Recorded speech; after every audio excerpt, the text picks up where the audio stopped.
BUSS4 China Overview. In this short presentation, we're going to look at an overview of China. Now, this is the topic that you're meant to be studying for your BUSS4 exam this year.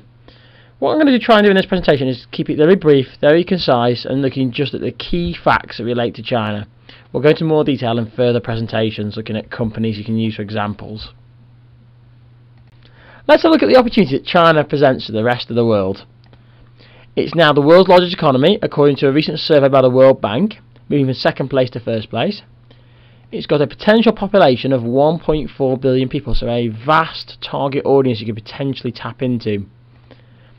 It's got an increasing levels of disposable income as they are moving from the primary sector, where they're extracting raw materials, into the secondary sector, more making and manufacturing, and this will be followed by the tertiary sector, which of course will create inflation within their economy. They've got a rapidly increasing middle class. As a result of this, they're demanding new products and services, which again opens up new opportunities to branded organisations. They have a managed economy. Potentially this actually offers some advantages because you can go into partnerships and joint ventures with Chinese state-controlled organisations. However, it can be a threat we'll look at later. They've got cheap labour to tap into still, which again is a great benefit if you're a manufacturer looking to try and lower your unit costs and take part in outsourcing.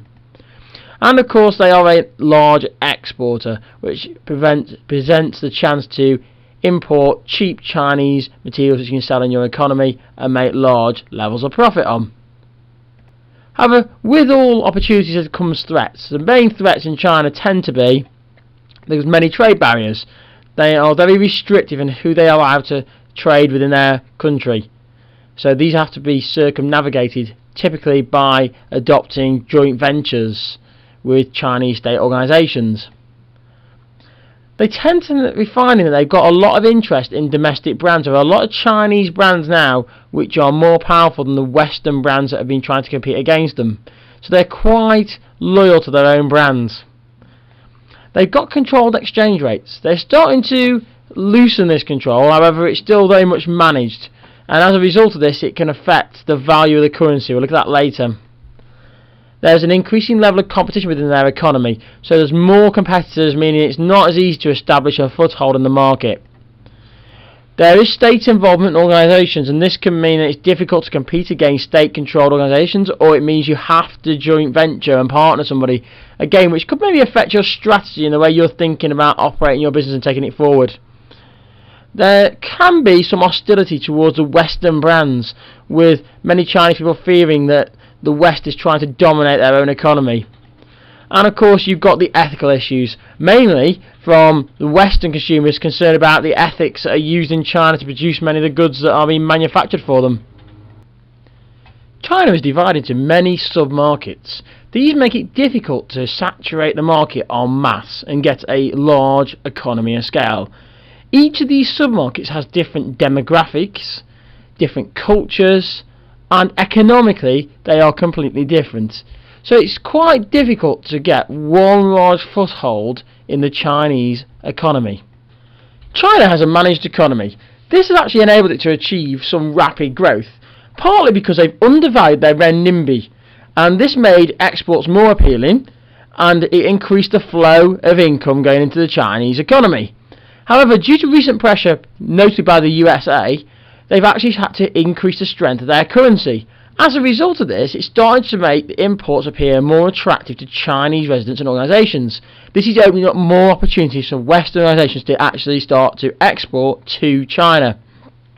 Economic growth has also led to increased levels of disposable income. As a result, this is seeing an increase in demand and consumer spending, and typically for branded items. So organisations like BMW and VW are starting to see some massive rewards from the Chinese economy as the levels of disposable income start to increase. There is also a large amount of state-owned organisations, and this gives them massive competitive advantage. As a result of this, it's making it difficult for some of the Western brands to actually penetrate the Chinese market. For example, the mobile market in China is controlled by China Mobile Communications. This is potentially making it difficult for some of our larger players like EE, for example, of trying to penetrate the Chinese market, and it also puts them off from even trying to enter the market as such.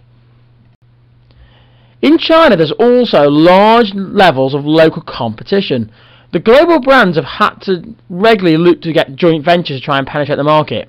Some of these brands are more successful than others at actually achieving this. For example, B&Q and Tesco are probably examples of brands which have not really managed to penetrate the market as such. However, you could argue that a little bit of a big market is probably better than nothing of no market at all.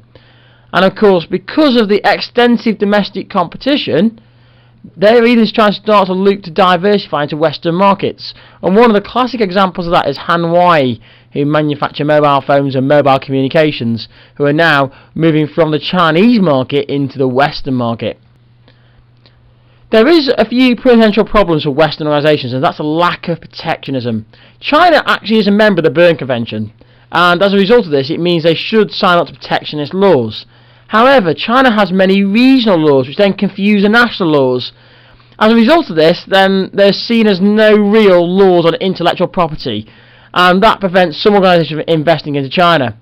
Brands such as Apple have seen many fake stores actually trading openly in the high street under their name, and the Chinese authorities tend to be pretty slow at closing them down. So this is making many brands fearful of the Chinese market because they can be copied and devalue their brand quite quickly and quite cheaply. And of course, the expansion into Western markets has really happened because the Chinese market is now saturated. As a result of this, you've got people like O2 who have now outsourced their core network management to Hanwei, the Chinese manufacturer of electronics. So you're starting to see a massive shift. The Chinese are now starting to tap into the ability of the Western markets and attract outward investment from there. Organisations typically used to manufacture for recognised brands, but however now they're becoming a manufactured brand in their own name. So you've got people like Lenovo who are now a brand and a powerful brand in their own name. And you've even got Chinese authorities taking over Western brands such as like Bright Foods purchasing Weetabix. So you're seeing more and more of this globalization taking place, but the opposite way than we typically used to see it.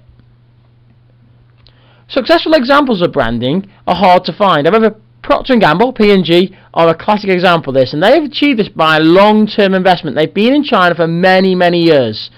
They established a core brand name, and they've conducted lots and lots of local advertising. Because they produce their products in China, this gets around trade barriers and also makes them become more part of the Chinese culture, which is one of the great ways to try and be successful. And if you look at a list of top brands in China, P&G owns a fair number of top brands, with Pampers being one of the most recognised top brands in China. Okay, that's it.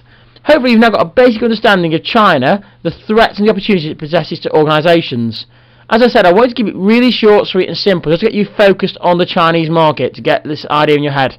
Future videos are going to look in more detail at the different research areas you've got to look at, and hopefully break it down to more detail. Don't forget you can follow me on Twitter at BeeBusinessBee, and check out my YouTube channel, subscribe to it. You can tweet me any areas of business that you want me to cover in the future, and visit my website beebusinessbee.co.uk.